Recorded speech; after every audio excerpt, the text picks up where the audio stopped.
కళ్ళ ముందే కూతురు చనిపోవటాన్ని చూసినటువంటి ఆ తండ్రి కాలు విరిగి ఒక పక్కన రక్తం మోడుతూ గుండె పగిలేలా రోధిస్తూ ఉన్నాడు.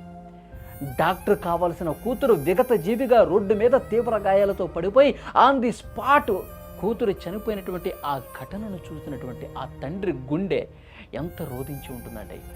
ఆ తండ్రి ఆ బాధతో తను కాలు విరిగిపోయి తనకు రక్తం కారిపోతున్నా, తీవ్ర గాయాల పోతున్నా ఆ తండ్రి రోడ్డు మీద ఎగిరి అవతల పడ్డ తన కూతురు ఆ మృతదేహాన్ని చూసి విగత జీవిగా పడిపోయి ఆన్ ది స్పాట్లో చనిపోయి ఎగిరి పడిపోయినటువంటి ఆ కూతుర్ని చూసి ఆ తండ్రి ఇంకా లేవలేని స్థితిలో రక్తమోడుతూ ఉన్నటువంటి ఆ తండ్రి ఆ దృశ్యాన్ని చూసి ఎంత బాధకు గురి ఉంటాడు, ఎంత వేదనకు గురి ఉంటాడు.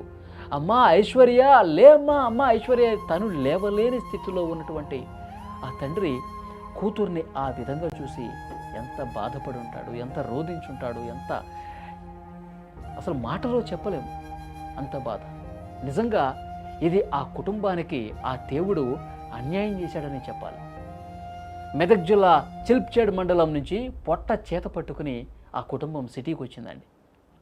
తండ్రి పాండు ఒక లారీ ట్రాన్స్పోర్ట్ ఆఫీసులో గుమాస్తాగా పనిచేస్తున్నాడంట. తాము కష్టపడినా సరే పిల్లలు గొప్పగా బతకాలి, గొప్పగా జీవించాలి, వాళ్ళకు ఒక మంచి జీవితం ఇవ్వాలని చెప్పి డాక్టర్ని చదివిస్తున్నాడు ఆ తండ్రి. మంచిగా డాక్టర్ అవుతుంది.